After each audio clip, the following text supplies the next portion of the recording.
morning, guys. Welcome to our very special guest session, which will be delivered by Mark, who traveled all the way from the United States.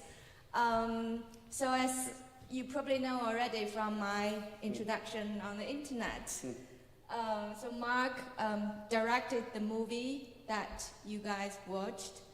I'm very looking forward to this presentation today because it's always in my head how he actually made the movie, giving his background. Has nothing to do with like film, movie. Not at all. Nothing to do with that. So I thought that's a perfect subject for our module, which is project management. It's a huge project. Yes.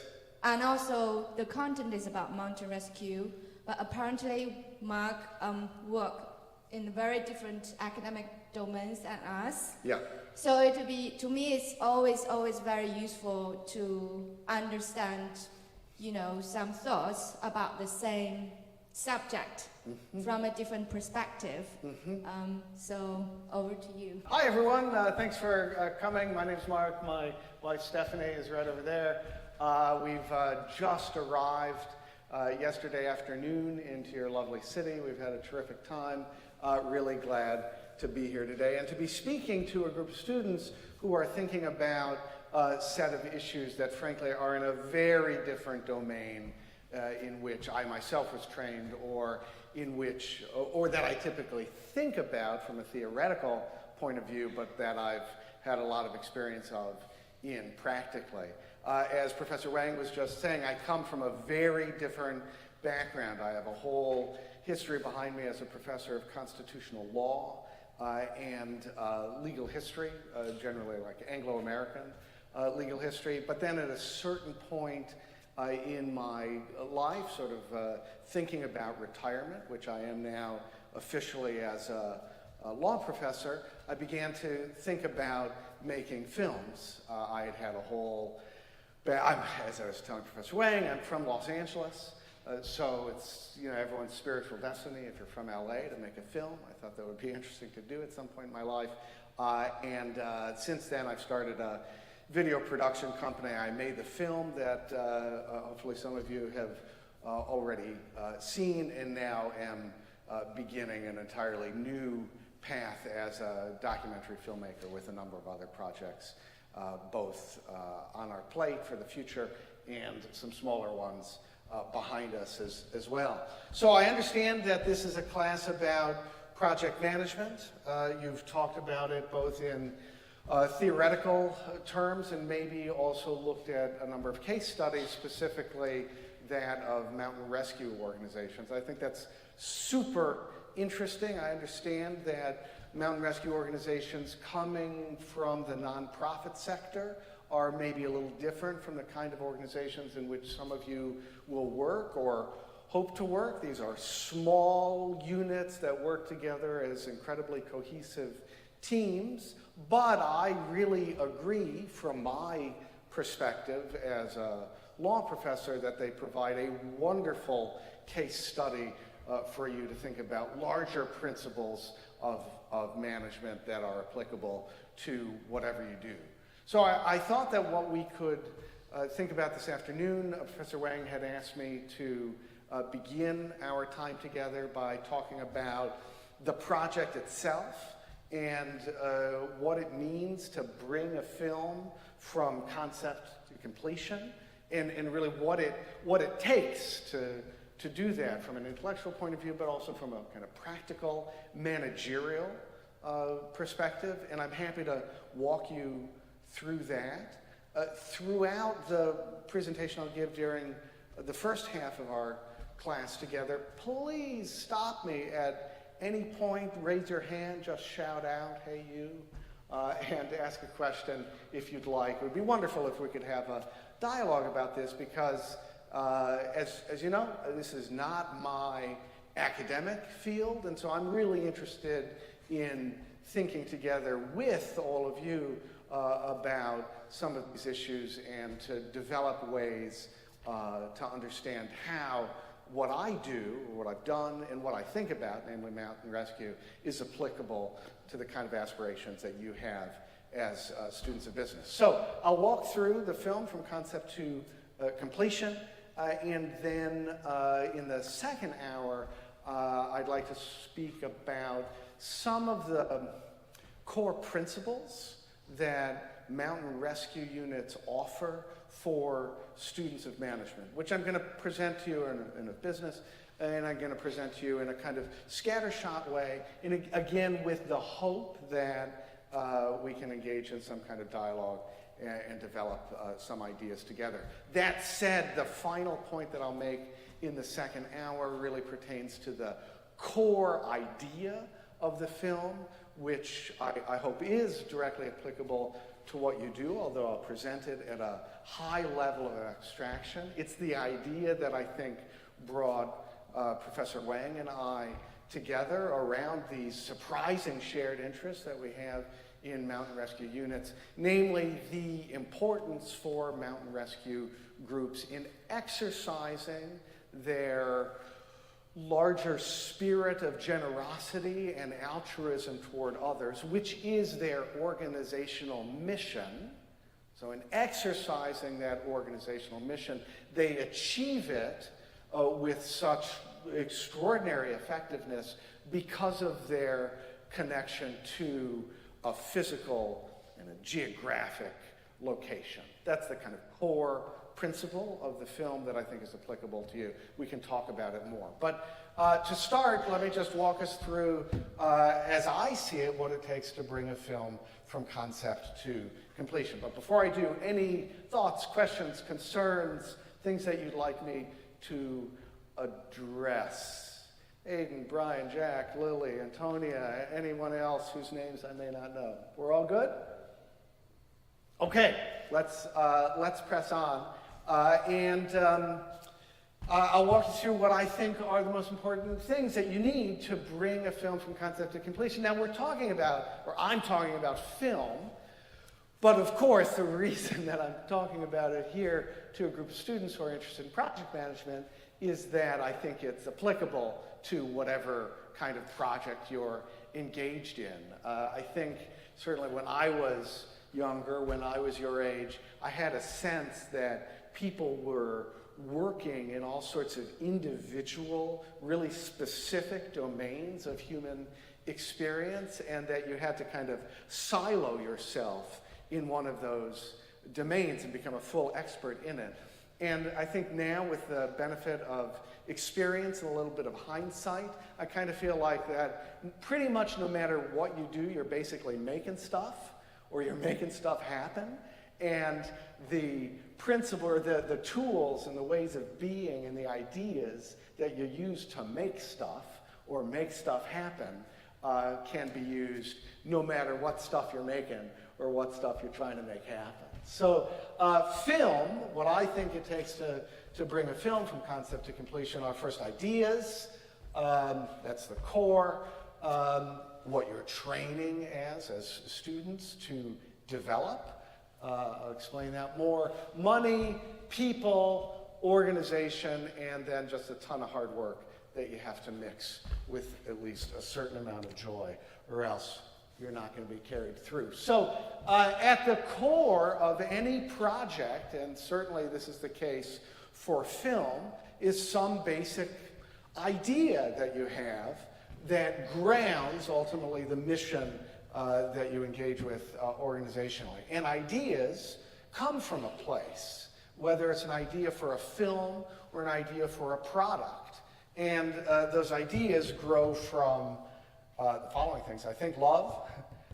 I know that sounds a little pokey or sappy, but I think it's essential. You're going to bring love, some passion, call it, instead of love, into whatever sort of undertaking in which you engage as postgraduates. And if you don't have that, you're going to burn out. Curiosity and experience. So for me, as the maker of a film about mountain rescue, what brought me into the field, into thinking about the organizations that Professor Wang, I think rightly, believes can form a great case study for you as students of business is first love of the woods of Connecticut. My wife is there here in the front. We like to spend a lot of time hiking together. And so this film, which took, I don't know, 5 years of my life and involved a lot of organizational complexity, grew from that core passion for liking to be outdoors.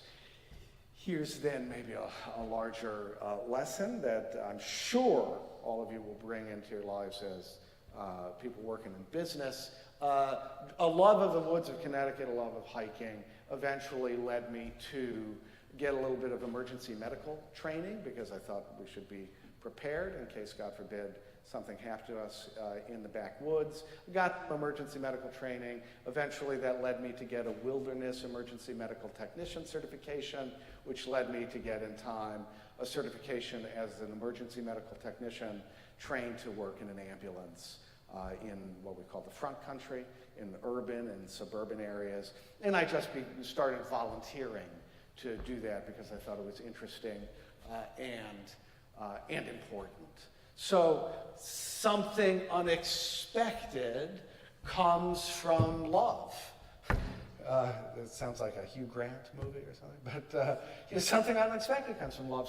So if you exercise your passion, something unexpected will come from that, but it's going to be something good. And that, then, another passion that we had is my wife and I like Austria. We spent a lot of time there. I did some teaching, among other times in 2015. I was teaching in the legal philosophy department at the University of Salzburg, talking about a very different kind of subject, legal philosophy, especially of constitutional law. And while I was there in 2015, I made my first funded, fairly small videos about legal ideas. There I am, making one of my first videos with a legal philosopher. I should say, may have already mentioned, I'm from Los Angeles, and so the interest in film my interest in film as a medium in which I could express ideas, not in the traditional analytic form of an academic paper, but instead in a creative form that nevertheless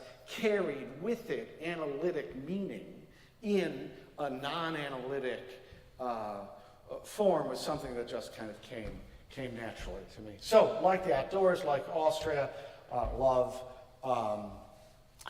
film. I wrote a book that was, sorry, I have a different version of this slide that I had meant to include, which does not mention Guilford High School, which is a high school right near where I live. I wrote a book in 2013. It's called The Rule of the Clan, what an ancient form of social organization reveals about the future of individual freedom. It's a work of kind of sociology, anthropology, and political theory, again, from my other life as a professor of constitutional law and legal history. And weirdly, again, totally unexpectedly, that got some play in Sweden. It was translated into Swedish. And that led me in 2018 to do some teaching at the University of Uppsala. While I was in Uppsala, I decided that I would undertake a project that was related to my earlier interest in emergency medicine, which had grown out of, unexpectedly, my love for the woods. And I spent a year riding along with Swedish ambulance medics. And my special interest was to understand the ways that emergency medical services were interacting with minority patients in communities, ethnic minority patients, in communities in Gothenburg, Uppsala, Stockholm, thank you, and Malmö. So this is me hanging out with my buddies there. And it was really, this kind of set of unexpected connections that led me back to Mountain Rescue, and that led me to make the film. Because based on my interest in emergency medicine, which I developed out of my passion, my love for the outdoors. I started riding along in the back of an ambulance in Sweden, and it's kind of like a Tesla coil. Two sides of my life kind of came together in an electric spark, and I began to write about some of the things that I was observing. And I wanted to develop and I write about them in an academic way, in a theoretical way. It's far away from film, as you can imagine, though at the time in Sweden, I was making films about ethnic minority patients and the Swedish ambulance service. But in the more kind of academic, scholarly part of my life, I was developing a set of theoretical frameworks to try to understand what was the role of, or how should we understand the role of emergency medical services, especially the ambulance service, in a liberal democratic society. And so I developed some concepts or some ways of thinking about that in a series of articles. Some were for professional journals like Ambulance Today, some were for journals of political theory. And it was that set of kind of theoretical frameworks that I developed out of my experience in Sweden, which came from my experience in the woods, that made me think, there must be a way for me to bring out some of these core theoretical concepts, but in a medium that I love, film, and that can reach a very different set of people. What could that film be about? There were some legal reasons that it was going to be really challenging to make such a film about Swedish ambulance medics, basically because you have to lug all of your gear into the back of a very small car and put a camera in the face of someone who's experiencing medical distress. Very difficult for them, to put a form in their hand and say, here, sign this as we take it to the hospital. I thought, well, what other subject could be a fitting one to bring out these ideas? And then I thought, maybe I'll return to Austria and chat with some of the mountain rescue people that I met there, which basically, if you spend a lot of time in Austria, you're going to meet people in the mountain rescue service because they are everywhere, which I think is a significant feature of Austrian civil society. So I began visiting some mountain rescue volunteers and just observing what I was seeing. I think just intellectually, one of the hardest things to do, and one of the most challenging things to do in an intellectual life, and actually one of the most challenging things to do in whatever aspect of your life, is simply to observe and describe and understand what you see. It's true if you're an artist, just to paint something, just to draw something, and to draw it accurately, to jettison all of the ideas that you may have in the back of your mind and see things fresh and clear. So that's what I did. I spent a lot of time just hanging out with Austrian mountain rescue folks. And at a certain point, the way the kind of mind works, it's sometimes mysterious, a spark was lit when I saw a group of about 10 Austrian rescuers underneath that rescue tent. This was the very moment that I realized that I could make a film that is about issues, especially of social solidarity, through the Austrian Mountain Rescue Service. When I saw all these folks underneath the tent. Started making some notes. Here are some very early notes that I made about the film. I appreciate that you've not seen the film for some time, but if you take a look at those notes, you'll see that although many of the ideas and people and locations that I had in the back of my mind about 4 or 5 years ago don't show up in the film, the core concerns and the core places are there from the start, namely that we would look at the training center in Jämtland, the center of the Austrian service, which in time also led to a central concern for the training center in North Bend, Washington. That is that we were concerned with some question about spatial concentration. You remember that's the core principle behind the film that I do think is applicable in ways that we can talk about in the next hour to issues of management and business. We would concentrate probably on this fellow named Marcus Isser, who is the training director for the rescue service in Austria, in that he would be our guide, our window onto the larger issue, and that we would be concerned thematically with the local as a fundamental political, and maybe I'd submit to you organizational principle in management, that the local would somehow be tied through the idea of a sense of place to issues of passion and love for humanity as a whole. That is, that there was something about local service and local spatial concentration, local attachment, that led out to a more general practice of and principles of universal human solidarity. And that idea is captured in the kind of tagline that we use for the film that's at a kind of moment of its narrative arc: to save a stranger, first love your home. Okay, so we have the core idea of the film.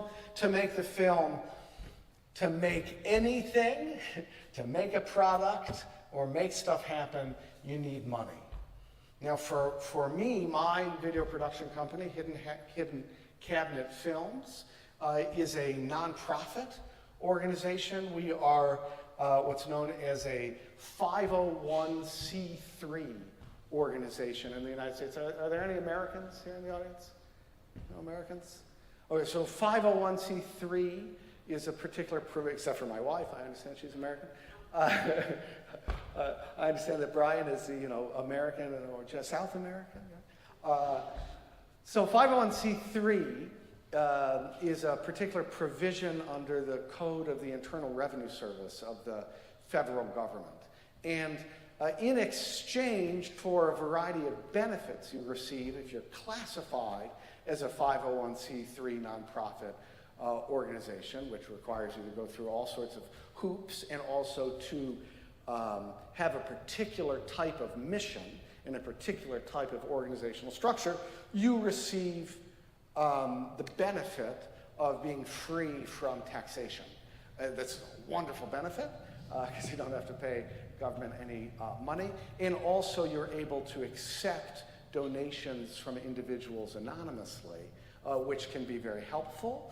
And those donations that individuals give to you are then able to be written off as deductions from their own personal or corporate institutional taxes. So the benefits of being a 501c3 organization, this means, I should say, that if you're a 501c3 organization, you can get money from donations and from grants, but what you abjure, what you can't have, are investors. And I understand that most of you will be involved in organizations in which you will be seeking investors. You're going to go out to folks and organizations and say, listen, if you give me some seed capital, I'm going to give you double by the time that we successfully bring our product to market.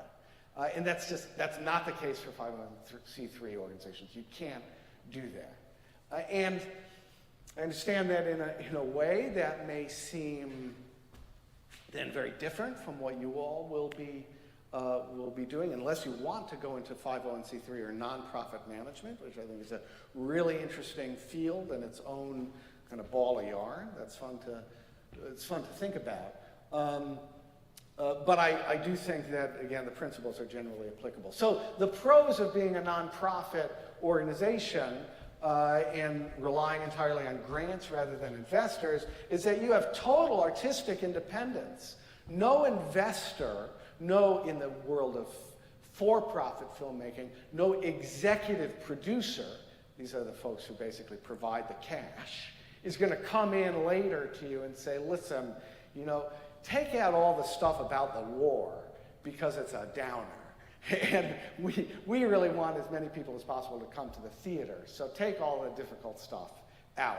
Don't, please, you know, think about questions of, I don't know, minority representation, ethnic minority representation within emergency medical services, because people don't want to think about that. They're not going to pay to come to a theater for that. Instead, focus as much as possible on pictures of really good dogs, which is a great way to bring people into the theater. So no one is going to tell you that, and that's great. You can make whatever kind of film that you want. My next film that we're kind of putting into the pipeline in cooperation with an Austrian filmmaking organization is going to be about something totally different, and we want it to make money, and it's going to be about cheese. So like really different from Mountain Rescue. And we're going to get all sorts of investors from the cheese-making community who will, we hope, fund this project. And if they, you know, want to tell us, we would really like you to make films about blue cheese rather than camembert, we're going to say, awesome, that's what we'll do. But that's not what this film was about. This film, we wanted to make, because it's a philosophical film, we wanted to make a film entirely on our terms. Great. You do that through a nonprofit organization. Challenge is raising money is a friggin' bear. It's hard to raise money. We, in the end, as I'll explain, needed about $250,000. And you've got to raise that money through your idea. This is why the idea is central, because you need a core idea that's not only going to be true, but that other people are going to see as true. Now, in our case, the idea is about the importance of emergency medical services, Mountain Rescue, to a democratic society. But it could just as well be about a widget, right, that many of you will devote yourself to making, whether it's an app or a stuffed bear or whatever, a piece of cheese. Right? You've got to have an idea that's good enough that people will want to give you their hard-earned cash. So that's what we do. We, in our case, the idea has to matter, though, and this is the difference between for-profit and non-profit filmmaking. Our idea has to matter intrinsically. In a way, it's harder. Right? It's not an idea that's going to get an investor cash. It's got to be an idea in which your donors, your contributors say, wow, we've got to make that happen just because. So we hope we do that. We articulate the idea in a series of grant proposals. And mostly, as you'll see from the slide behind me, those proposals go nowhere. You know, I could plaster our entire house with rejected proposals. That's just part of the deal. You make those proposals to government organizations like the National Endowment for the Humanities or to various grant-making film institutions. But eventually, fortunately for us, one organization provided just a little bit of seed money. It was about $15,000. It was an organization dedicated to thinking about Austrian-American relationships. This was back in 2020. You can see the Mountain Rescue, the idea about Mountain Rescue in Austria and the United States grew out of the social theory of emergency medical services that I had developed beginning in the Swedish experience. And that little bit of money got us going. And the same thing is going to be true if you are involved in any kind of startup business. So that money got us through. Then I relied on the network that I had developed in college. So beginning at the time that I was exactly your age, I went to be a professor of constitutional law, legal history. It's not a big money-making world, but fortunately, as I'm sure will be true for one of you, you'll know someone who's made it big, you know, and you'll have known them at the time that you're buddies or mates or whatever you call them here in the UK, and you went out drinking together and, you know, sharing your dreams about the world. And one of my buddies or mates, shown there when he was here in the UK, is that Cambridge or Oxford? Somewhere, one of the fancy British places. Made it big. He founded LinkedIn. I was like, oh, great. So we were. He obviously made it big. He's like a Jillionaire, and we were hanging out one time. We would have lunch every couple of years. He's a busy guy back in Palo Alto, where we went to school, and. Well, I'll share a story. This is a story of my own stupidity, but it comes to a good end in the end. We were having lunch. This is really how the film really was able to be made. We were having lunch one day, catching up. How you doing? How's your mom? La la la. And he says, Reed is his name, Reed Hoffman. He said, you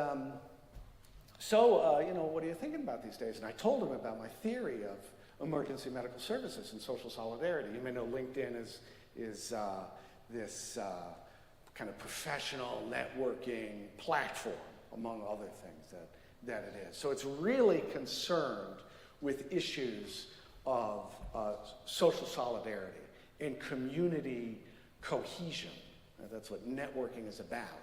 I can tell you that Reed developed these ideas first, like when we were 17 years old together, because he was profoundly taken with his first time reading Thomas More's Utopia, for you Brits. And that really got him thinking about, among other things, I'm sure it's influenced by many things, but I remember that very well from our freshman year. Anyway, so he's really thinking about social solidarity, social cohesion. That's what I'm thinking about from the perspective of emergency medical services. We're sitting around chatting, and I tell him about this idea, and he says, Mark, that sounds like a great idea. I'd love to support you. I said, oh, buddy, yeah, you know, it's totally. I've always felt your support. Thanks so much. Let's get another round. And he said, the equivalent of like, no, dude, I'd like to support you financially. I said, oh man, I could. That'd be weird. We're old friends. I couldn't take your money. He said, but thank you. Let's order another beer. And he looked at me like the insane person that I was for saying that. He said, Margaret, do you know how successful I am? I said, actually, no, I don't. He said, do you know how much money I have? I said, no. And then he told me, and I said, could I reconsider what I had just said? He said, yes, absolutely. So he provided a little more funds for the film as well. But now here's the key and something interesting about 501c3s in the United States with which you might cooperate in your future business organizations, because we have lots of partnerships between for-profit and non-profit organizations in the States. You can't, 1/3 of your money for a 501c3 has to come from donors who give 2% or less of revenue overall, which is to say, at least 1/3 of your organization has to come from small donations. So they come from like the butchers down the block. And you've got to convince them. So you may have a big investor, like we did with Reed, who was brought to us because we got some seed money from an institution that kind of certified what we did as being important. But in the end, you've got to get this average, everyday people on board with what you're doing, which is frankly not unlike or related to selling a product. Right? Maybe you sell business to business, but if you're making a widget, you've got to get a whole lot of different kinds of like average everyday people to give you $10 to buy what you're selling. And that's the equivalent of what we did too. And then you keep those people involved for throughout the time that you're making the movie, and you especially keep people involved, telling them what you're doing and what you're about, even if they've previously said no to you. Okay, now this gets into deep project management. What do you need to make it happen? You've got your idea, you've got your money, now you need a whole bunch of people, you assemble a team, and again, you bring people on board your team through the idea for which you have a passion. And here's our core production team. These are basically the folks who lug heavy gear. And because we're a nonprofit, that's our rock and roll shot, because we're a nonprofit, we're paying these people half of what they're worth, or what they could charge for on the open market. So again, the idea has to be really good. And they're carrying this gear up at altitude. It's really hard. So they've got to be motivated up the wazoo for you to make this happen. Again, the importance of the idea. Our Austrian crew, our American crew, and at the foundation, this will be true for some of you who go into business, is the partnership that I have with my co-producer, David Richer, again, who I met when I was 18 in college. We also have, and you have that partnership. It's because you know each other when your mate's going out for a drink, like you have a really profound basis of trust with each other. And he has a whole complementary set of skills from me. So you have a production team, you have a post-production team, we've got color, and they're all over the world now because we're able to collaborate seamlessly through digital devices. We've got colorists in San Francisco. We've got a composer in Memphis, Tennessee. Here we are working on one of the soundtracks for the final part of the film, that rescue tent. That was, for me, captured the core idea of what we're about. We've got voiceover recordists. We've got people, all sorts of technical specialists who are a part of your larger post-production team. They make the digital cinema package. We've got Paris-based art director, again, guy that I met when I was 18. And then we've got, totally crucially for us in film, our lawyer. We love him. He's our knight in shining armor.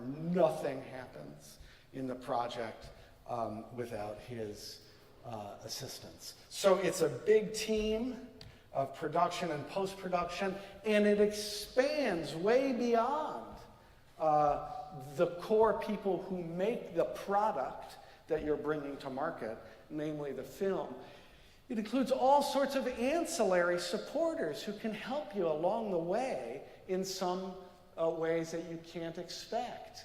Dr. Buddy, who in addition to hosting the entire film crew in Washington, grills up a great steak. You meet a co-producer of Steven Spielberg, and he just encourages you, and you feel good about that. You meet historians, you meet fixers, you meet all sorts of people along the way who can assist you in your task. And again, like the production crew, like the post-production crew, all of those people need to be captured by your idea. If you don't have the idea, if your idea is wishy-washy, whether it's like just not an interesting idea intrinsically, or because it doesn't have the opportunity to make cash, you're not going to get people who will devote themselves to this startup project. Okay, then you need to be incredibly organized to make this happen, and preparation for filmmaking, like pretty much in everything that you'll do, is absolutely central. So when we're planning a shoot, this is just some random notes that I took from my hard drive. You're already thinking about when the sun is going to set if you go out on a shoot. You take photographs of exactly where you're going so the crew knows where to bring all the equipment. You are thinking about all the needs that you have, both general and specific, for the kind of shots that you want for this film, which is still a kind of gleam in the eye of the fates. And you're planning all that in advance. You are, and this is for me, like the toughest thing of making a film. It's frankly the toughest thing about anything, if I can, like any project. Now, if I can, I don't know if this is true, but there may be a little like gender aspect to this, me being a guy, like this kind of detail, whether it's training or nature, I don't know, but like this kind of organizational detail, getting people to sign stuff and keeping everything in order, like that's the part. I am just not built that way. And I've got to train myself to be on task and to keep everything organized and neat and dot the I's and cross the T's. But if you don't, if you flub up with those paperwork details, here are people signing, Sarah and Greg, signing their appearance permission forms. If you don't pay attention to the paperwork, all of your great ideas and all the energy and all the power that you bring to the project is going to crash. So you've got to do it. You're organized also when it comes to thinking about the narrative that you're constructing, not just your team, but you're organizing the story that you're telling. And so here's an early storyboard for the film. This is not what the film turned out to be. In fact, the whole structure of the film, if you see here, inverted itself like a donut. We had thought that we'd begin in Austria, go to the United States, and return to Austria. Now it's the reverse. But we were thinking right from the very start, this is in like 2001, I think before we'd even traveled to America, we were just hypothesizing what we would find there. We were thinking about all the characters who could be in the film, how they would interact with each other narratively, thematically, across the course of a 2-hour feature. And we were being really structured, detailed, and organized about that. Okay, finally, what it takes a whole lot of hard work to make a film. Here's the basics. It takes about a year of pre-production research, thinking about not only the ideas that are going to motivate the film, because this was an ideas-driven film rather than, say, a character-driven film. But you're doing a lot of location scouting, you're talking to people, see who you can bring on board to the project, again, through your idea. That takes about a year. Fundraising was a core 6 months. So we did we got the Botsteber Institute grant, we got the Reid Hoffman Foundation, one of a set of somewhat larger grants. We did a series of crowdfunding campaigns. We just kind of went knocking door to door to people. That takes about a core 6 months to a year. These kind of periods overlap. It's ongoing. Fundraising is kind of ongoing throughout your project, as it is for any startup, pretty much, unless you're really lucky. In the end, we raise, $225,000, $250,000, depending on how you count. Production takes about a year for all the planning that goes into it. We're only shooting for about 12 days in the United States and 10 days in Austria. So about 20 days in total. For an international project on 2 continents, it's where we're just ruthlessly efficient. That's true also for our budget. Just utterly ruthless about it. We had to deal with unexpected COVID delays. Post-production takes about a year. You're editing the cut, you're developing the visual identity through your Paris-based art designer, you're making the soundtrack, you're doing the audio mix, and then it takes about a year for distribution and marketing. And we're kind of right now at the end of that phase, and distribution means bringing the film to film festivals, finding alternate venues for the film. So for instance, with Professor Wang, we're going to be showing the film in Coniston in the Lake District in mid-May to the Mountain Rescue Group there. And that sort of starts spreading the word. I just got an email just before we walked in the door from a local government organization in Victoria, Australia. They're going to be doing 5 showings of the film to celebrate National Volunteers Week at the end of May. You kind of get the word of mouth going. And then you work to get the film broadcast and on streaming. We're super happy about the result of that. This is what pre-production looks like. You're basically sitting in a library reading, and you're talking to people like Roxanne Trott, who brings you into the world of her father, who translated Mariner's Rescue Manual. This is what production looks like. Basically, your guys, your team are lugging heavy gear around and basically mining for gold. You're basically mining for cinematic gold. You're talking to people and you're hoping that something in the frame, something that someone says, is going to be like a little bit of fire that you're going to put into your movie. And some of that is pre-planned and totally expected. Others is totally unexpected. You know, we open the film not with a shot of Mountain Rescue, because the film also is about way more than Mountain Rescue. We open it with a shot of a piano, and we implicitly make an analogy between what Mountain Rescue does for a community and the process of making art. That's why we do it. The piano is played by Roxanne Trott, the father, or the daughter of the person who translated the Mariner's Rescue Manual. And we were just sitting around with her. This is moments before we realized that we had the opening for the film. We said, oh, hey, you have your father's piano. Could you sit down and play some Schubert for us? We knew that Schubert was going to be important for the soundtrack, 19th century German Romanticism.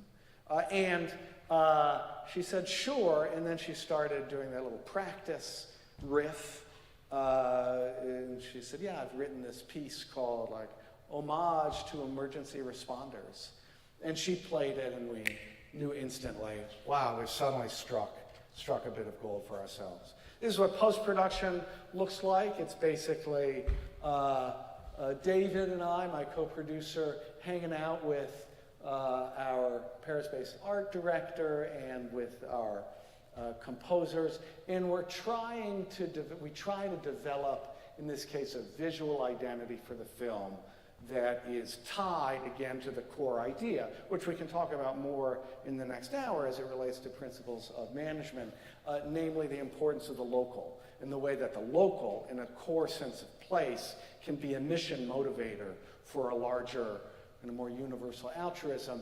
And we develop that through a series of mood boards, we call them, that give us a sense of what we're creating, what we're inspired by. We said, yeah, we're really inspired by these topo lines, Eric. Can you do something with that? And he did, and you may have noticed that throughout our visual identity of the film, we use topo lines to kind of subliminally give people a sense that we're talking about, the importance of very specific locations. Post-production also requires a lot of again, working together with your core team member to refine the story, to refine the core identity of your product. Fortunately, we were able to work with a lot of his cats hanging around us. They were great editorial critics. And there's his cat, Hunter, who looks a little skeptical about the core line that some of the core principles that we're developing. In this case, the very first line of the film that's played over Roxanne Trott's piano when you have an accident in the mountains, or the first line of my narration. When you have an accident in the mountains, one of the first things you need to worry about is the cold. And we really had intended that line to be like in a 19th century British novel, or this is true of most novels. You ask my wife, she's the literary scholar. Yeah, she nods, most novels. You see it especially in novels of 19th century Britain, great development of the form, that the entire story that is going to unfold in a couple of hundred pages, or in our case in 2 hours, ahead of you, is coiled up like a spring in that first line. And everything that proceeds from that first line is an elaboration of the principles that are contained within it. When you have an accident in the mountains, one of the first things you need to worry about is the principles of humanism, principles of social solidarity, a line that raises questions about how you address that fundamental need, call it a product need, about cold. And you do that through an organization, and those organizations have particular kinds of principles, and they work in effective ways. More post-production scenes. It's not all work. Hardest part of the entire film, music licensing. You're young folks, so you're going to be listening to a lot of pop music. I hope. I love pop music. I love contemporary music. One of the hardest things in making a film as an indie producer, where you're in a market position where big music licensing companies will probably not write you back because you're a small fish who can't pay a whole lot of money for any of the film or any of the music that you try to license. One of the hardest things is to get the soundtrack for your film all squared away legally. So for instance, in the very last sequence of the film, one of the last sequences of the film, Seattle Mountain Rescue is celebrating the opening of its headquarters. As it happened at just that moment, some numbnut, sorry, it's not a numbnut, it was a great idea, but he blares on the loudspeakers, "Queens, we are the champions." And I just as a producer, put my head between my knees and wanted to weep, because I knew that if we could get Universal Music Group to write us back for that incidental capture of this really celebrated rock anthem, we would probably be charged like $80,000, and it would just sink the entire film at that, and we wouldn't be able to capture this key moment of the kind of narrative conclusion of the story of the creation of the first rescue center. Fortunately for AI, we were able to scrub it out of the soundtrack. Anyway, you have translators. You create merchandise, branded swag for the film to thank the people who have made it possible, the butchers from down the block who gave you the money that allowed you to accept the big grant from one of your main supporters, and you say thanks. And then you start distributing the film, and we've been fortunate to show the film like at the Austrian Embassy in Washington, D.C., to various rescue groups around the country. We're going to be broadcast on PBS, public broadcasting in the United States, in August, September. We're coming to Amazon. We're going to film festivals. It's all been great fun. Here are some of the places that we've shown. And finally, let me just say then before we take a break that it's important once you've brought your product to market, namely for us, the film, which you've done because you have a core idea that's allows you to raise money, which enables you to assemble your team and then to apply all of the discipline and organization that you have to actually making your product, that it's really important to enjoy the fruits of your labor. In our case, the fruits have been that the film has brought the Austrian Mountain Rescue Service and the American Mountain Rescue Service more tightly together, such that now they are bound in ways that we certainly couldn't have expected. They're constantly in touch with each other, exchanging best practices. They've developed a kind of formal exchange program between the units, so it's a real kind of hands across the sea kind of operation now. And it turns out that the film has sparked, or is about to spark, it hasn't been announced yet, but it will be, 2 new sister city relationships between the United States and Austria, and we're just very, very happy about that. And it'll be important in kind of whatever product you ultimately bring to market in your work in business, to make sure that after all the hard work that you've put in to your mission, that you take a moment to breathe. And speaking of taking a moment to breathe, I understand we're supposed to take a break midway through. So why don't we do that? If you'd like to chat with me one-on-one about any of these ideas, I'm happy to do that right now during the break, but why don't we come back in, what do you say, 10 minutes? Is that the typical? Come back in 10 minutes, and I can talk to you about the core ideas of the film and why I think they're applicable to what you're studying. Thanks a lot.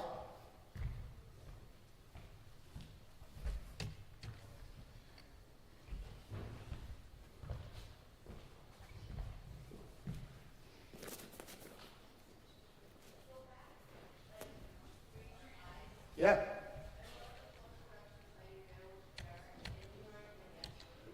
Wait. Oh, wait. Wait. This one. This. Oh. Hold on.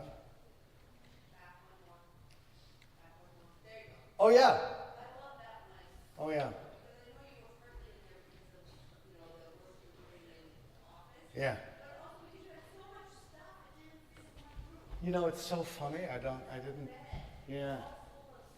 Yeah. So I'll say for those of you who don't hear, my wife my wife notes that in the picture in the upper right-hand corner, I'm actually sitting in our guest room. I'm partly there because I was renovating my office, but also just because, what's that? Yeah. Yeah. Yeah. Yeah. Just have, you can see in that shot. Yeah. Oh no, stuff is just spread out all over the house, all over the floor. It's just, oh my God, it's so much to keep track of. And if you're an indie filmmaker, you do it yourself. And it's, oh my God, it's so hard. It's crazy. If you're a more established studio, you have people to do it for you. But, and then digitally, we're dealing with a film. I think we have like 60 different tracks on the film. In the end, you're talking about. So when you make the film. You shoot the film, we shot it in 4K and 6K, then we output it as either an MP4 or a ProRes file, and that's like technically it's a continuous stream of digital data, or of visual data. But then to create what's called a digital cinema package, which is what you use when you show the film in a theater, you convert that.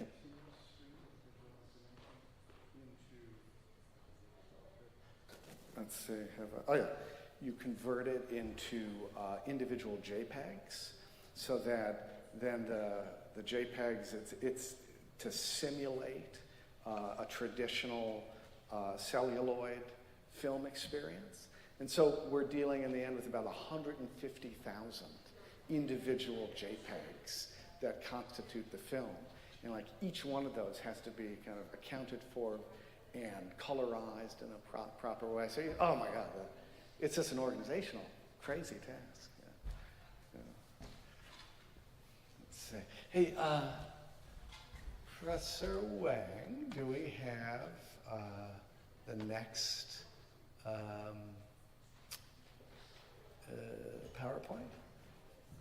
Is anyone here interested specifically in film? You guys have guys want to? Yeah, really? Oh, Lily, tell me, what's your interest? Do you want to go into HR and film? Into management and film? Oh my God, that's fantastic. Yes. Anything in particular? What sparks your interest in that?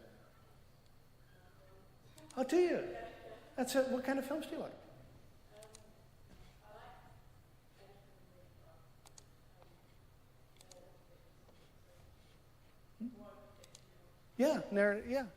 Dramatic film. That's fantastic. And would you want to work here in the UK or in my hometown? Or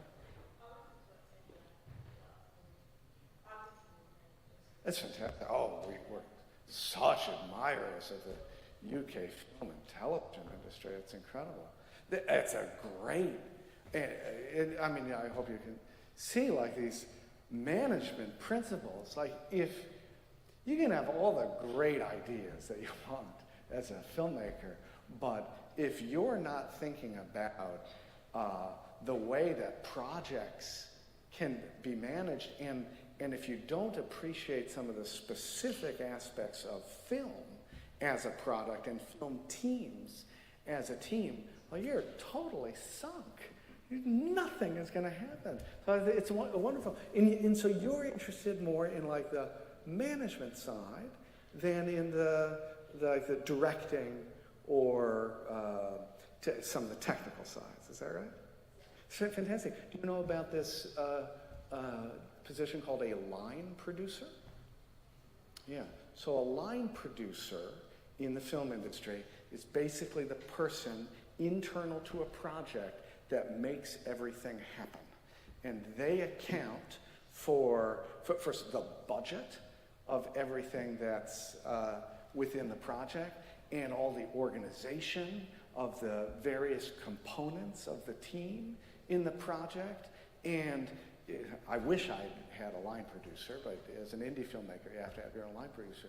But if you're in a bigger team, the director could have a great idea and will go to the producer, and the producers will say, talk to Lily and see if she can make it happen. So yeah, you may be interested if you're chatting with your, doing informational interviews with people in the film industry. You may say, can I talk to the line producer and see, that might be something that could be of interest to me. Great. Yeah, I mean, I hope you see, like, you can have this, film is this really neat blend of the kind of artistic, totally playful, and then they just incredibly practical. and that's why it's fun. That's fantastic. So what's your favorite, do you have a favorite film?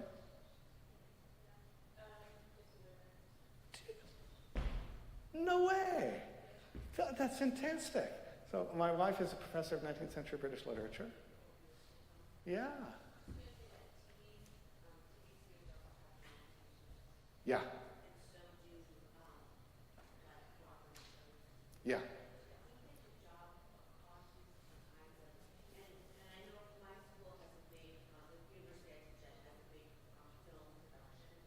Big.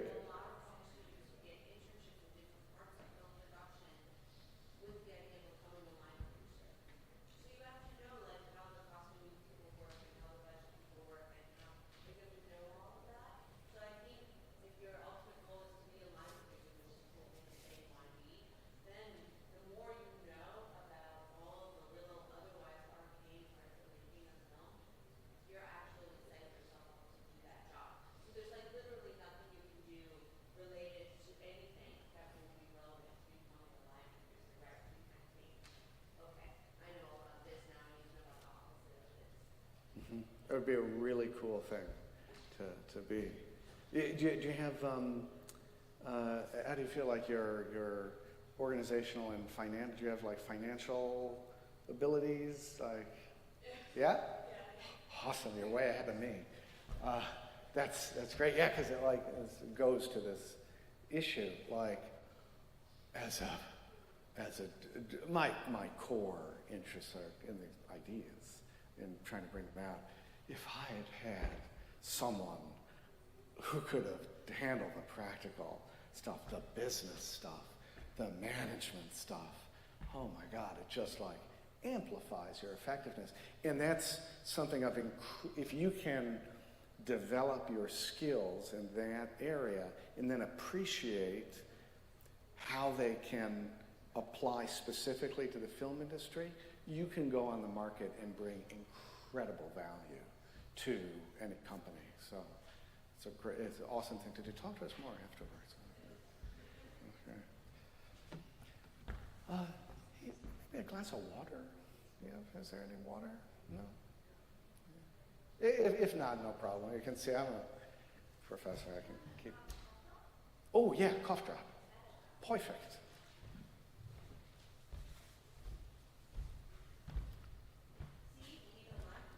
Need a line producer. Yeah. That's great. Thank you.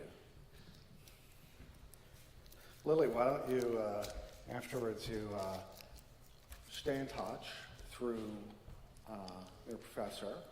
Drop me a line, give me your email. You're in your second year of studies? So that makes you, what, about 20 years old? Yeah. Okay.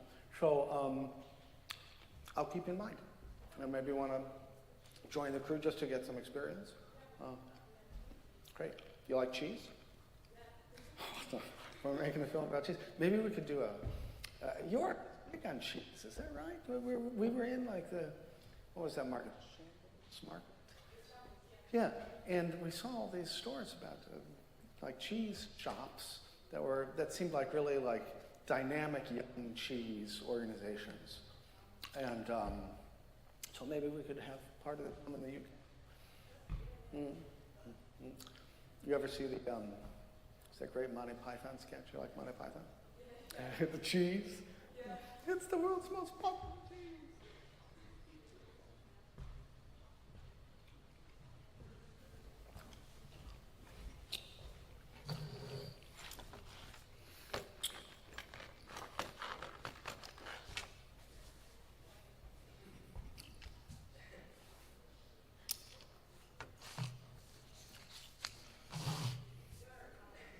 What's that? Oh, and it's like you're hearing my cough drop. Okay, now you can hear the rumbling of my tummy. Oh.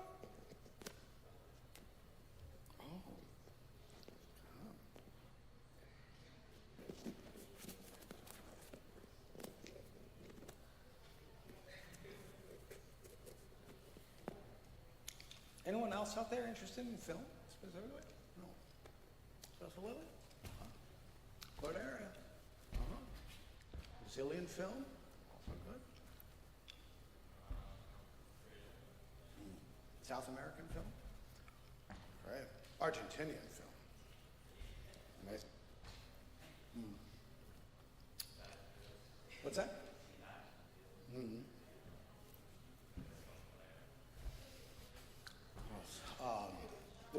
Actually, a whole set of South American mountain films. Very interesting.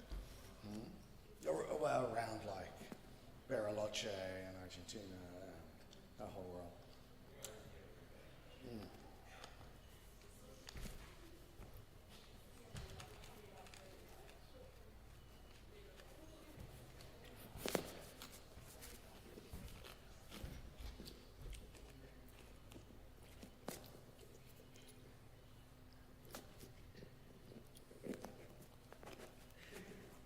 I think we can start soon.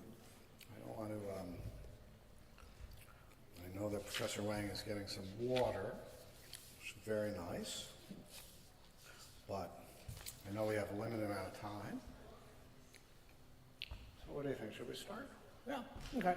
Why don't I just start in a casual way, and then Professor Wang, I'm sure, will come in shortly with some water, which will help me, and this will be maybe even less formal than the first part of my remarks. I want to talk about, especially toward the end, some of the ideas behind the film and the ways that I think they could be useful for you in your future work. And I totally get that mountain rescue units for you as students of business and management may seem far away from some of the work that you're going to be doing in the future. I get that, but I really agree with Professor Wang that it's an incredibly useful case study and a fun one. And there are a couple of reasons why I have that intuition. And one is that mountain rescue units, you can think of them as basically specialized parts of the service economy. They're providing a specific service within the larger emergency medical services system in particular. They are first responders who are comparable to workers in an ambulance service. And under conditions where, the highest stakes are at issue.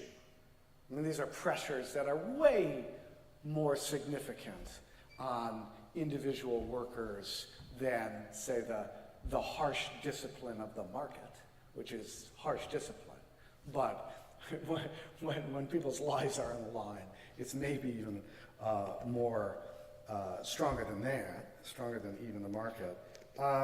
Under these very difficult pressures in fluid circumstances where there's just a ton at stake and where there's a whole lot of uncertainty, they're able to achieve a goal or provide a service that is of great value to their clients.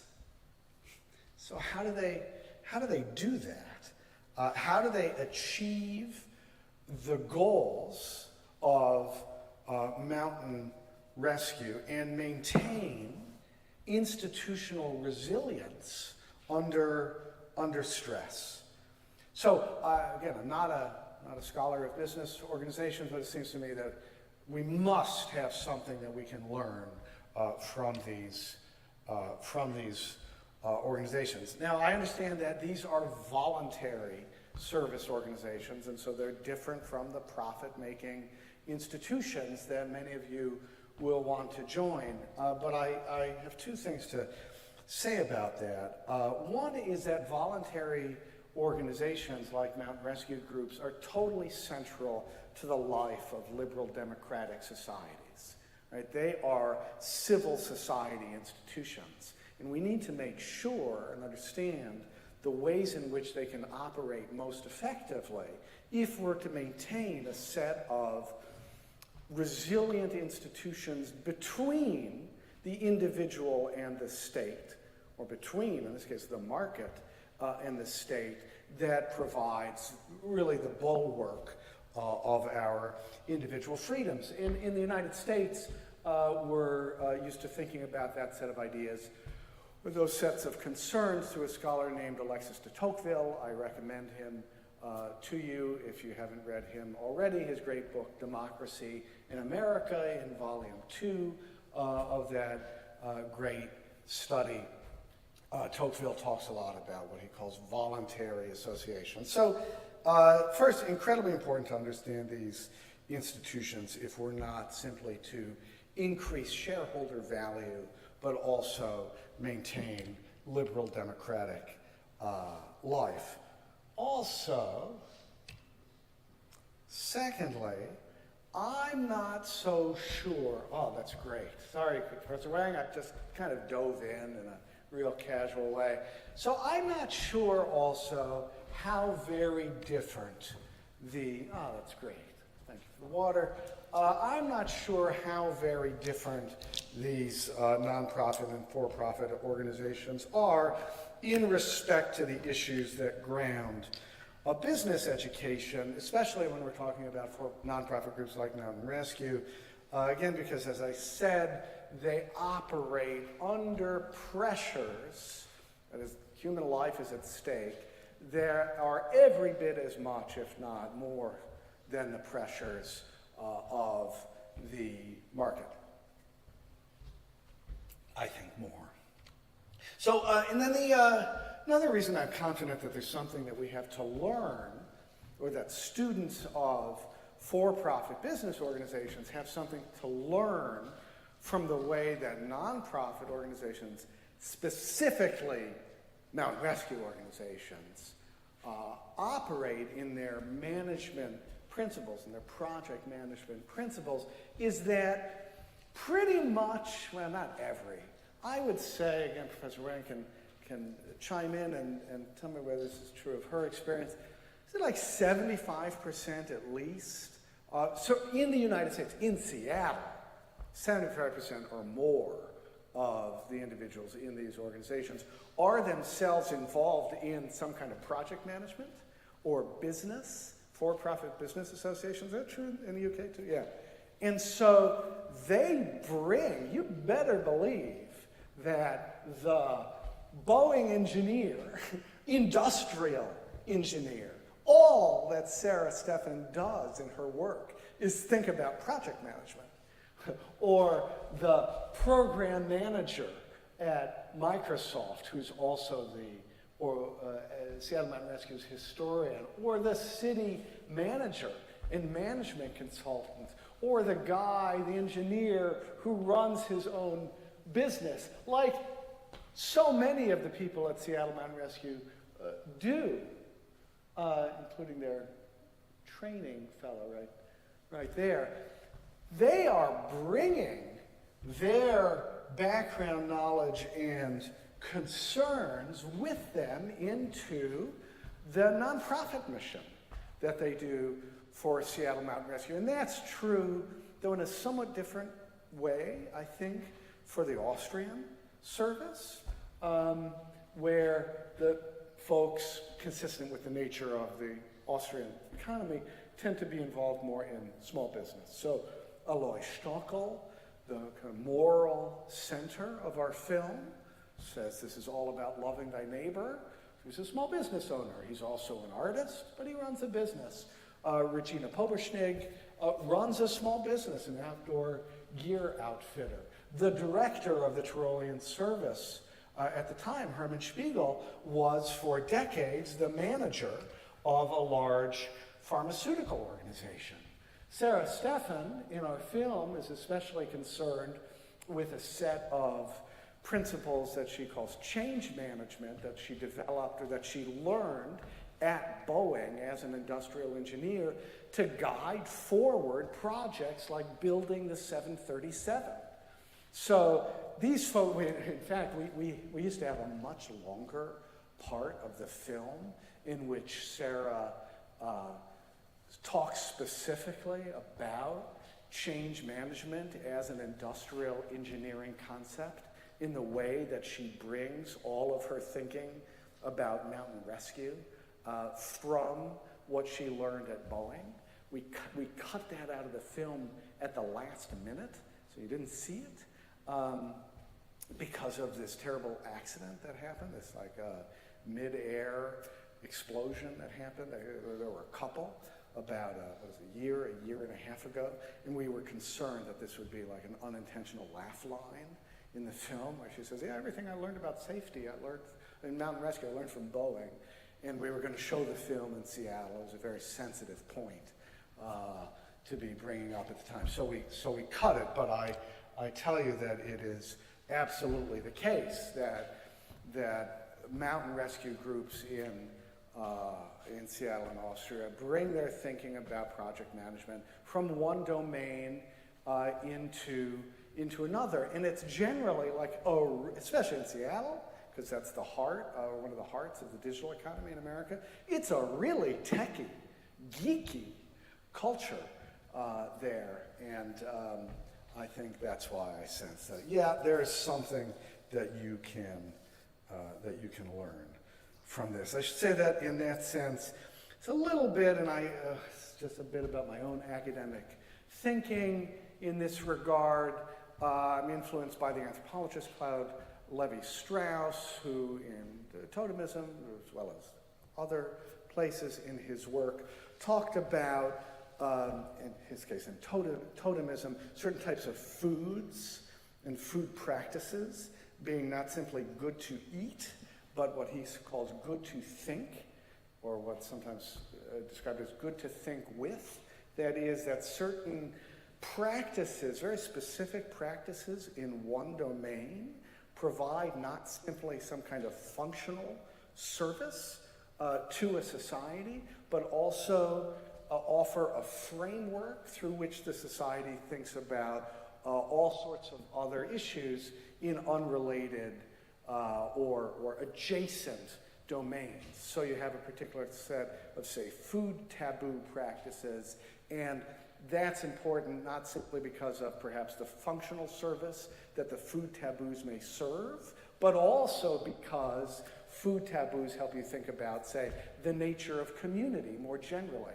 And thinking about the nature of community also helps you think about the nature of architectural construction, of the common spaces that you share with your community. And that all comes from, say, a set of totemic practices that you have saying that you can't eat a particular type of animal, say. Anyway, so it's just to say that you can take thinking about one domain, abstract it to a certain degree of kind of theoretical scaffolding, and then bring it on and put it into another domain. And I think that's true about mountain rescue. Okay, so here are just, again, because I'm not a scholar of this area, here are some things that I think about, or that I would think about, if I were a student of project management when thinking about mountain rescue. And really, you got to tell me whether this is applicable to what you're thinking about and what you want to do.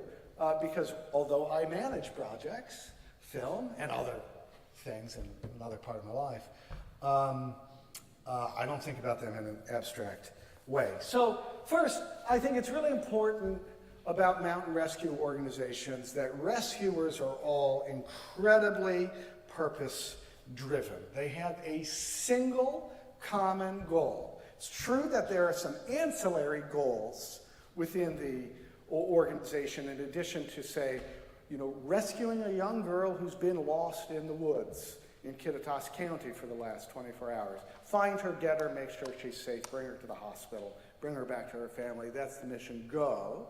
You also have some ancillary purposes like public education, public safety education about the woods. But in general, the mission of the organization is really clear. Every other purpose is, in a way, ultimately secondary. Everyone is clear what the main purpose is. And I think that's significant, or that's important. That is, having a shared sense of purpose, because it allows other differences between individuals who work on a project to fall away. All right? So if you're mission-driven, even this is true even on a mundane level. Like if you're working with your production team, and this should be obvious, you're working on a production, on a shoot, you're working with a production team, if you all know that the main thing that you need to get is a shot of X doing Y, because that fits into your larger plan for the film, the fact that team member X really bugs the heck out of you because of the way he or she thinks about topic G, it's not gonna matter. And I think that's true within organizations generally. So that having a purpose, having a common goal, makes it clear where all of your energies need to be directed, and it reduces friction. This is maybe a human resources issue as well. When people work together, friction develops. And a common goal is like oil in that machine, reducing friction. So, second thing, these folks in mountain rescue are always practicing, and that's maybe true even more than other types of organizations. And really, our film is a film about practice. As we say when we first enter the Yamtal Training Center to watch these folks in action, we say, rescue itself is practice is the real thing. Rescue itself is just an echo. We only show a rescue at the very end of the film. That's because we're interested in practice. And there's something about the practice that makes rescue possible. And maybe it's that when you're always practicing for the real thing and creating a mental image in your mind of what you need to do, that that also is a facilitator of teamwork. That's how I would think about it in a kind of non-scholarly way. So, common mission, practice, really deep deliberation that these rescuers have about the nature of their tools. It's a sub-theme in our film. That's why we're interested in Alois Stuckel. He's a woodcarver. He's always thinking about the nature of his tools. Tools are the extension, he says, of his hand. Mountain rescue professional or mountain rescue volunteers work with specific types of tools, and they really appreciate what specific tools can do in which situations, which tool is required. And perhaps there's some kind of parallel with the organizations that you'll be working in. Next, Rescuers Practice Fellowship. That's the central theme in our film. We're very concerned about it. There is clearly an ability, or there is clearly a relation between the ability of these people to work hard and play hard together. So play, in this case around schnapps, which I have to say was the most difficult and dangerous part of the entire filmmaking process. There is something about play together that enables working together, that facilitates the teamwork whose grease, whose oil is the common mission. And that play, offering a chance for play, surely this is important as a human resources principle as well, offering a chance to decompress and play also offers a chance for people to work through things. In the case of mountain rescue, these are often traumatic incidents that they have to work through together in situations that are a little less stressed, but there are parallels in any organization. Let's see,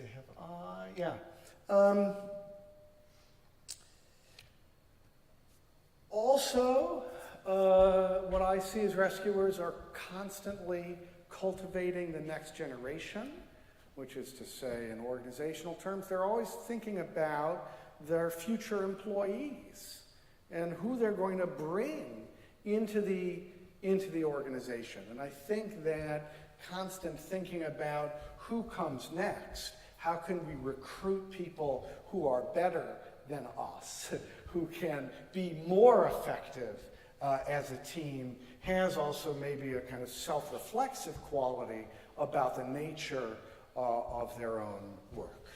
Okay, a couple of other things just along the way, and then I'll get to the main point, and then we can have a conversation.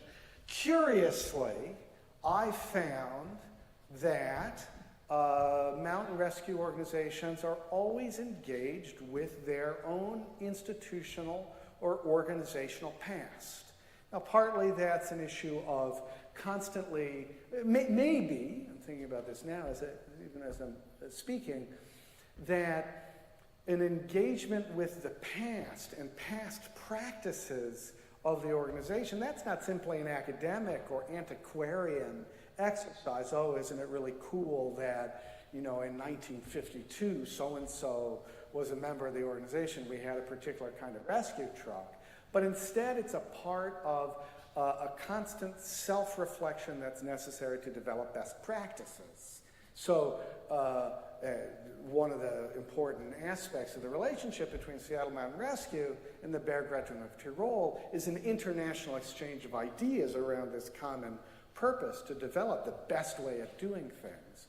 And maybe an engagement with the past is part of that as well, the past of the institution itself. In any case, certainly every mountain rescue organization that I've spoken to, these are organizations that are really effective at providing services, has some aspect, some person within the organization that is really engaged with its history. In our case, that person is Nick Constantine, a program manager at Microsoft. He is not a trained historian.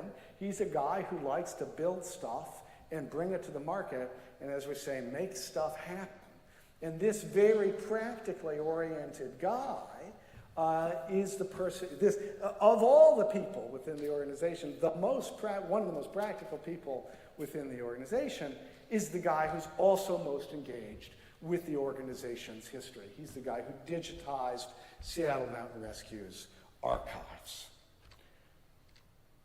Okay, right, and these are also organizations that are always trying to adapt lessons not only from other organizations who are dedicated to their same missions, the relation between Seattle Mountain Rescue and the Bergrettung of Tyrol. They're not only trying to develop best practices by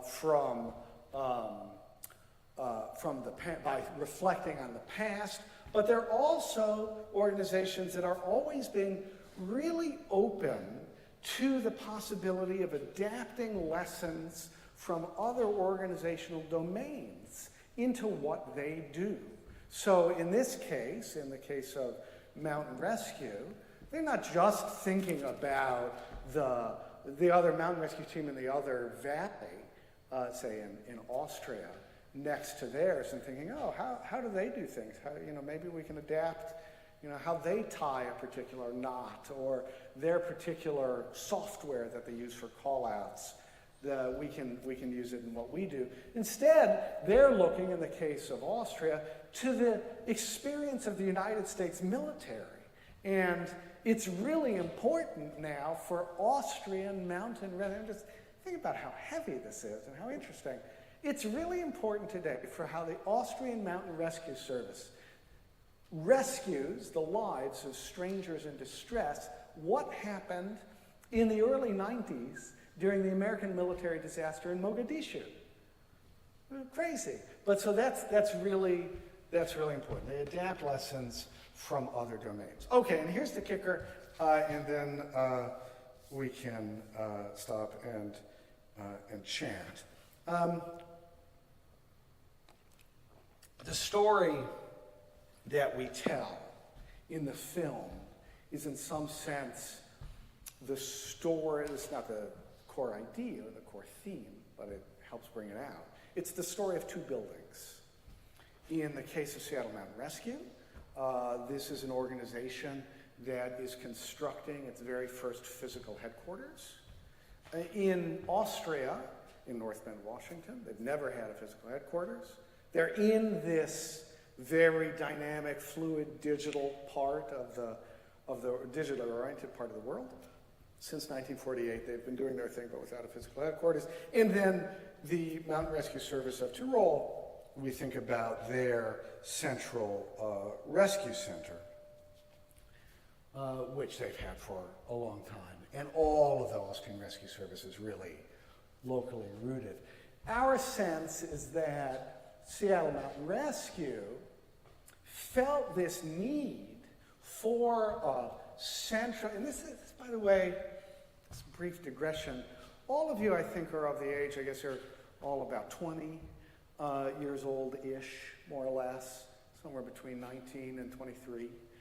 So you all experienced the pandemic in a way that's sure to shape the rest of your lives.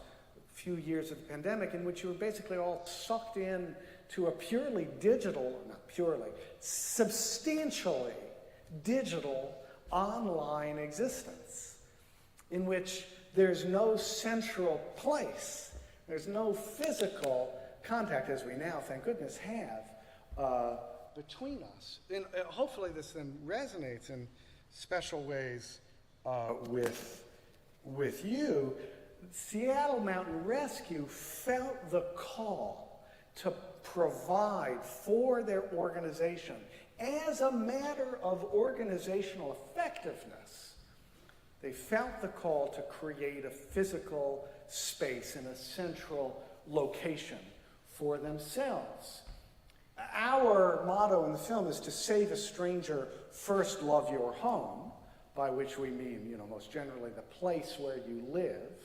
But we mean that also in the very real sense, in the very specific sense of the rescue center of Seattle Mountain Rescue, which, like the Austrian service, one of the directors of the Austrian service, when asked what characterizes the people who join the mountain rescue service in Austria and who are able to provide this really effective service under fluid, dynamic, uncertain circumstances, he says they are embedded in a place.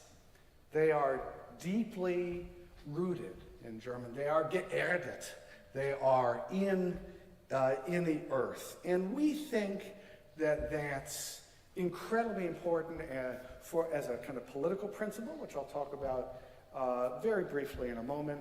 But clearly, I would think it has implications for organizational effectiveness, because a physical space, as much as a general kind of geographic location, provides an opportunity for people to be in contact with each other directly, and not simply through a screen. There's something about physical contact, physical presence we know, you all know, given your age and what you've experienced historically, that is incredibly important for your sense of humanity and your ability to work your will in the world, including as an employee. It provides certainly an opportunity to work through challenges together. It adds a sense of shared purpose if you're in physical contact. It provides a sense of community that purely digital existence does not. A sense of place provides resources for resilience and for a sense of well-being, and it affects the larger organization. And that's why we contrast the sense of physical place that Seattle Mountain Rescue is constructing by building itself its first rescue center with the very digital world in which so much of us live today, provided by Google, or in that case, those are the Amazon spheres, which are really cool, though they are physical places, in Seattle. There's something about being right here, and it implicates a distinction that a British journalist, Peter Goodhart, I understand is controversial for different reasons, but he made a distinction between, in the social and political world, between somewheres and anywheres. That is, people who are part of a kind of globalized class who are comfortable. We're part of that class generally. Not entirely, but like you and I share a lot more in common with each other. And we'll be, so we were talking to Brian just at the start of class, he's from Brazil, right? Obviously, we probably share way more in common than you would with, 90% of the people who live in Brazil, right? In outlook, experience, temperament. And that's true for all of us. You're a professor, Professor Wang, originally from China, right? We're obviously part of the same class, right? Kind of globalized class. We share a lot more in temperament than we do with the people in our own nations, our own place, or our own regions, or even our own localities.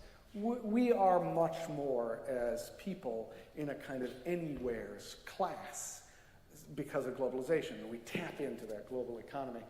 There are then a whole variety of other folks within the world system who are more deeply rooted in a specific place. They are somewheres, they are part of a local community. And I think the extent to which no matter what our endeavors, in your case in business endeavors, and since you're in business, you're going to be tapping into the global marketplace or one way or another. If we can have in the back of our minds an ideal to root ourselves as much as we can in a specific place, to be anywheres, but to have strong connection to a consciousness of somewhere and of an attachment to somewhere, that can help really build the resilience and effectiveness of the organizations that you'll be a part of and lead. And I should say, just as a coda to the film, that the project of building the rescue center, this physical place, this somewhere, this place where people can relax, decompress together, build community, this geographic center then of the mountain rescue community in North Bend has been a tremendous success. There was a lot of uncertainty at the time that the building was created, whether or not it would provide value. People in the organization asked, queried Sarah and others, like, what are we doing? Like, we're spending all this money and all this time on a physical location. It doesn't seem to be centrally related to our mission, which is to save people. But what they found in the wake of the construction of the rescue center is that that sense of physical place amplified by leaps and bounds their ability to achieve their core goals. So my interest in this dynamic is from the perspective of political philosophy. I think generally liberal democratic theory should try to shore up liberalism as a political creed by reconciling itself theoretically in a greater way to a sense of place. But I do think that it has applications to businesses as well and how to make them better. And so, to the extent that thinking about this, they're watching the film, they're talking about the film, and thinking about some of its core themes may have provided you with some inspiration for how to make your own organizations more effective and more resilient. Just want to thank you for your attention. We have plenty of time for chit-chat, either now and until the end of the hour or afterwards. And I'm really happy to be in touch with any of you individually through email. Just ask for Professor Wang for how to get in touch with me. So, thank you. Any questions, thoughts, concerns? And if you have none, I'll ask my wife, who's there. I'll put her on call. Thoughts as people in business. So all of you are going to be involved in one way or another in organizations. Some of them will be nonprofits. Some of them will be profit institutions. I appreciate it's like a big idea that you can then bring into thinking about some of the specific challenges that you face. But the big idea is that a sense of physical, geographic space is critical to organizational effectiveness and institutional resilience. That's a big idea that I'd submit to you. I wonder if that is true. How do we think about it? Hey, back. You have thoughts? How is this place? Is a sense of place, maybe this is all hooey. Is a sense of place, is a sense of geographic location, a consciousness of that, is that important to organizational effectiveness? What do you think? Thoughts? None? Yeah, Adrian. You're Adrian, right? Yeah, what do you think? Yeah, so Adrian agrees. There's something about, and it's brought out in this relation between Austria and America, there's something important about having a physical space, a physical location. Why? What do you think that is, and could we develop an example of how we might bring that idea into some of your own projects or work? Like, why do you think why is it important? So I think there's a really interesting, terrific answer. One is that, but then I'm going to push you on it and see if we can develop sort of dialectically this idea. that Adrian says there's something about being present physically that allows for the exchange of best practices in their development. Is that a fair summary? So, but surely we can do that online. That's the push. What is it about physical presence? I think that's great. Actually, not something I'd fully appreciated. Yeah, that there is something core about being present physically together that enables, I don't know, to put it in a fancy way, kind of institutional learning, because you can model yourself more on the other person because you see them right in front of you. You can't do that, says Adrian, digitally, or at least not as well. Is that right? Yeah, I think that's interesting. And then if I were in business, in the kind of businesses that you're going into, I would think, well, so how can we operationalize Adrian's idea? And Adrian's idea is that physical presence is critical to effective institutional learning, because actually seeing someone face to face enables a modeling of ideas in practice much more fluidly and effectively than online presence. So what do we do with that idea if we're running an organization? I wonder. I don't know. I would ask Professor Wang, is there some way in which an idea like Adrian's, in your perspective, you know about business from a theoretical perspective, is like operationalized? How do you think about that? When you actually have this it's definitely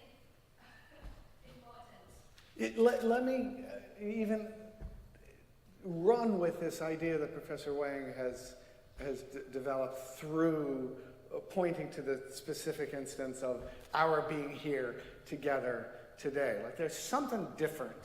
The fact that I'm here, you can certainly see it in individual examples where, I don't know, Lily and I are chit-chatting in between sessions and something comes out of our exchange that could be important for her professionally in the future. That happens because of the kind of casual exchange that physical presence enables. How about I submit this idea to you? This may seem weird.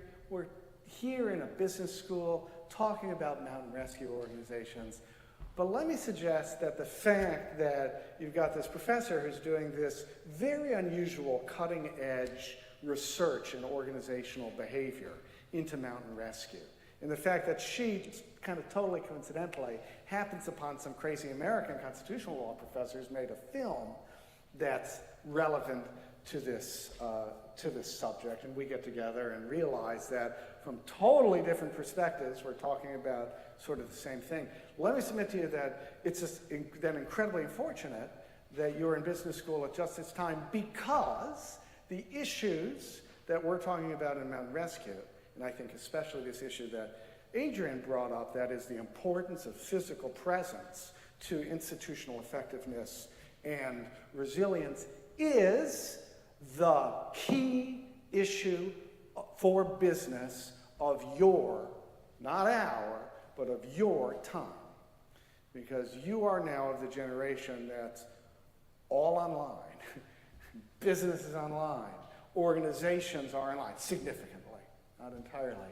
And every market pressure of the global and national economies in which you work is going to press for increasing online engagement, or to move things online, whether it's in education. I know that many people are watching this online. A lot of your certification is going to be online, but in business organizations as well. Every market pressure is going to be in that direction. And what I think Professor Wang and I are saying from our different perspectives, she from organizational behavior management science, me from constitutional law, is that the task for you, for people working in business and leading them in the future, is to somehow put the brakes on that